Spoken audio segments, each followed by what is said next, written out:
Hello, मैं doctor Satyendra Kumar Singh, assistant professor राजनीति विज्ञान, DAV PG college Siwan, Jayaprakash विश्वविद्यालय छपरा। मैं आप सबका हार्दिक स्वागत करता हूं।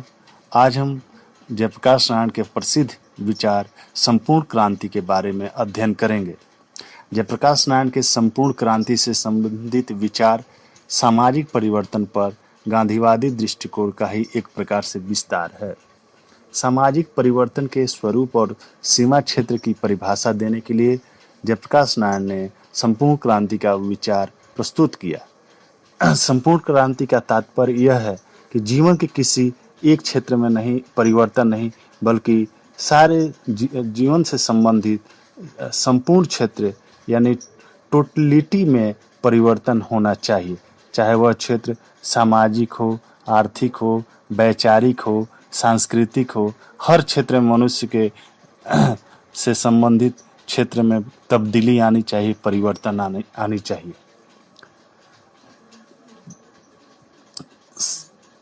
उन्होंने संकेत किया कि सोवियत संघ में समाजवाद सत्तारूढ़ गुटों के बीच शक्ति के संघर्ष में बदल गया है।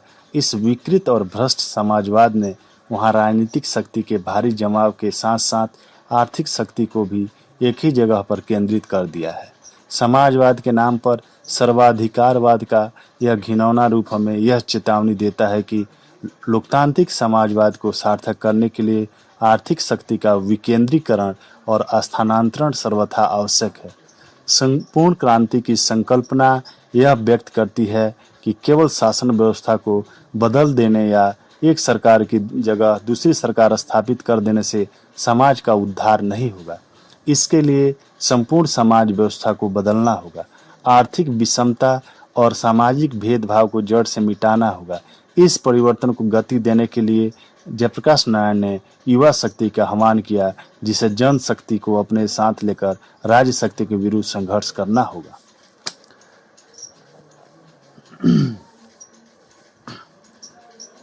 इस मामले में, इस परिप्रेक्ष्य में जयप्रकाश नारायण गांधी जी से प्रभावित थे। गांधी जी के अनुसार क्रांतिकारी विचार ही पर्याप्त नहीं है। गांधी जी ने प्राथमिक रूप से इस बात पर बल दिया कि समाज में परिवर्तन लाने से पूर्व व्यक्ति को स्वयं में परिवर्तन लाना होगा। गांधी जी का अनुसरण करते हुए जयप्रकाश नारायण ने भी सामाजिक परिवर्तन लाने की दिशा में कार्यरत व्यक्तियों को सर्वप्रथम अपने आचार एवं विचार में परिवर्तन लाने को कहा। इसी में उनका संपूर्ण क्रांति का सारा दर्शन छिपा था। इस प्रकार गांधी जी तथा जयप्रकाश नारायण दोनों ने ही क्रांति के अर्थ को अत्यंत बृहत बना दिया। 5 जून 1975 को पटना स्थित गांधी मैदान में लगभग 5 लाख की भीड़ को संबोधित करते हुए जयप्रकाश नारायण ने भ्रष्ट सरकार, बुरी अर्थव्यवस्था तथा जाति प्रथा के दोषों से समाज को मुक्ति दिलाने के उद्देश्य से एक क्रांतिकारी कार्यक्रम का आरंभ किया। उनके शब्दों में, मैं आपके समक्ष एक क्रांतिकारी कार्यक्रम रख रहा हूं। यह एक संपूर्ण क्रांति है। हम यहाँ सिर्फ विधानसभा को भंग करने के ही उद्देश्य से एकत्र नहीं हुए हैं। वह तो हमारी यात्रा का सिर्फ एक पड़ाव है। हमें तो बहुत लंबी दूरी तय करनी है।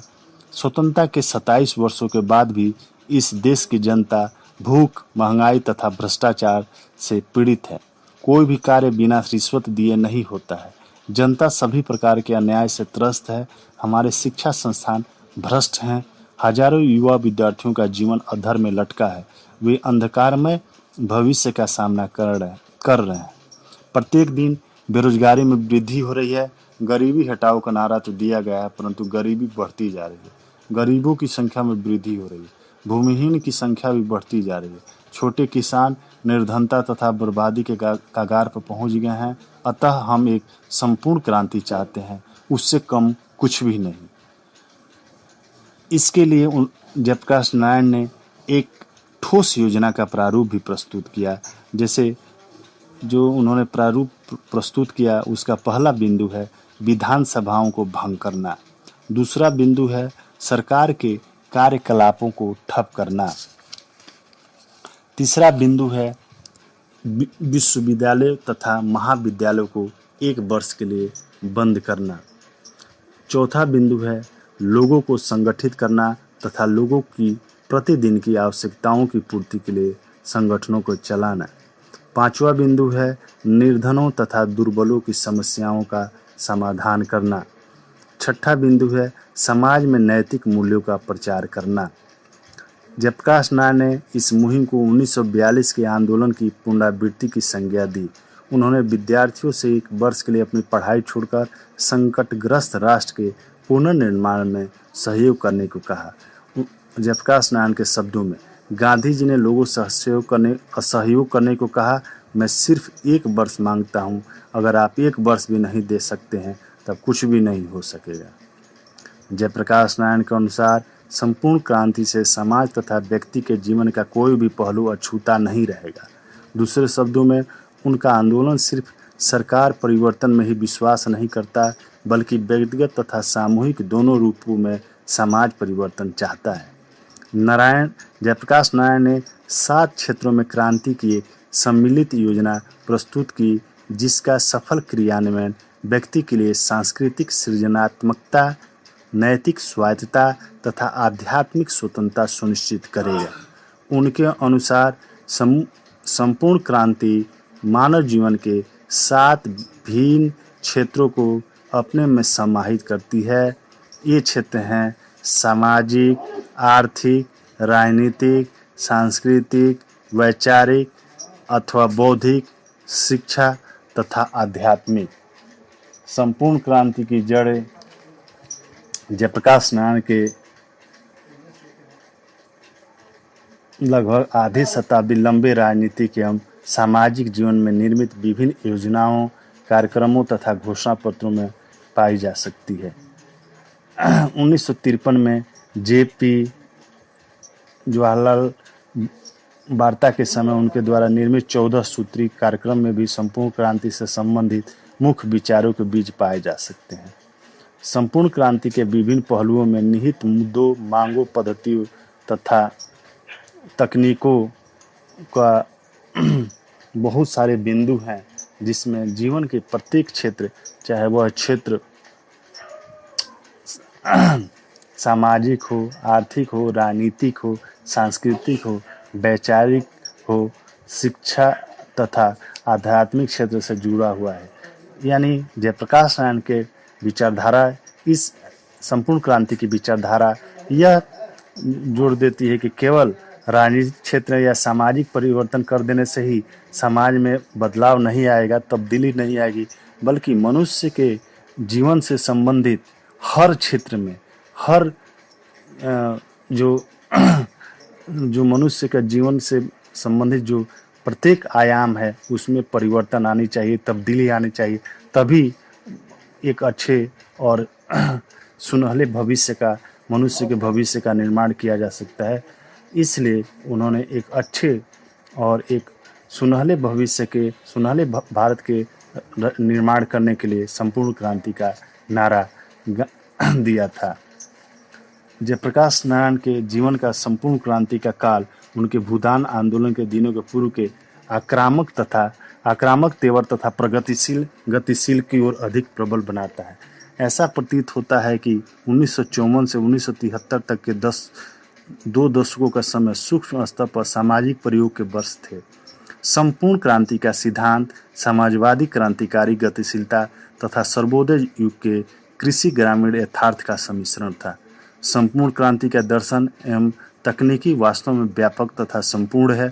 यह संपूर्ण इसलिए है कि यह बहुआयामी है। यह उत्पादन के साधनों के स्वामित्व में सामूल परिवर्तन की परिकल्पना करता है। यह गरीबी हटाने के साथ साथ शक्ति प्राप्ति की होड़ को भी समाप्त करना चाहता है। जयप्रकाश नारायण ने संपूर्ण क्रांति के कार्यक्रमों की सफलता हेतु आंदोलनात्मक तथा संरचनात्मक तकनीकों को अपनाने के साथ साथ प्रचार एवं सूचना प्राप्त करने की भी बात कही। यह वास्तव में सामाजिक क्रांति तथा समाज परिवर्तन का गांधीवादी विकल्प था। यह समाज के प्रत्येक भाग एवं क्षेत्र में अहिंसात्मक एवं लोकतांत्रिक संघर्ष का वैज्ञानिक दर्शन है। जयप्रकाश नारायण के शब्दों में, अगर लोकतंत्र सिर्फ चुनाव विधि निर्माण, योजना एवं प्रशासनिक कार्यों तक सिमट कर रह गया हो, तब जनता को सीधी कार्यवाही करनी चाहिए। दूसरे शब्दों में सत्याग्रह का एक व्यापक अर्थ में प्रयोग करना चाहिए, जिसका अव्यक्त अर्थ है आत्म परिवर्तन। जयप्रकाश नारायण का मानवतावाद एक विवाद रहित विषय है। उनके मानवतावादी विचारों तथा पद्धतियों ने चंबल घाटी के कई भयानक दस्युओं डाकुओं को भी उनके सामने हथियार डालने पर विवश कर दिया। साम्राज्यवादी राजनीतिक आधिपत्य तथा सामंतशाही से जनता को मुक्ति दिलाने की दिशा में समाजवादी विचारधारा को उन्मुख कराने का उनका प्रयास सराहनीय है। उनका राजनीति का त्याग कर जीवनदायिनी के रूप में नई भूमिका निभाने का अपना एक अलग महत्व था। वास्तव में उनका नव समाजवाद, जो गांधी जी तथा विनोबा भावे के जन सेवा के तरीकों का मिश्रण था, न सिर्फ जनता के सामाजिक तथा आर्थिक उत्थान का दर्शन था, बल्कि भारतीयों के नैतिक एवं आध्यात्मिक उत्थान की दिशा में एक ईमानदार प्रयास था। उनके जीवन का संपूर्ण क्रांतिकाल 1974 से 1979 उनके व्यक्तित्व की विशालता एवं करिश्माई शक्ति को प्रदर्शित करता है। आर्थिक पुनर्रचना तथा केंद्रीय सत्ता पर से कांग्रेस के एकाधिकार को समाप्त करने में युवा शक्ति का प्रयोग करके उन्होंने अपनी विशाल संगठनात्मक तथा संरचनात्मक शक्ति का प्रदर्शन किया। वास्तव में वे गांधी जी के बाद सबसे बड़े जन नेता थे। एक सामाजिक, राजनीतिक तथा आर्थिक विचारक के रूप में जयप्रकाश नारायण सदा समाज विज्ञान के क्षेत्र में महत्वपूर्ण स्थान प्राप्त किए रहेंगे। धन्यवाद।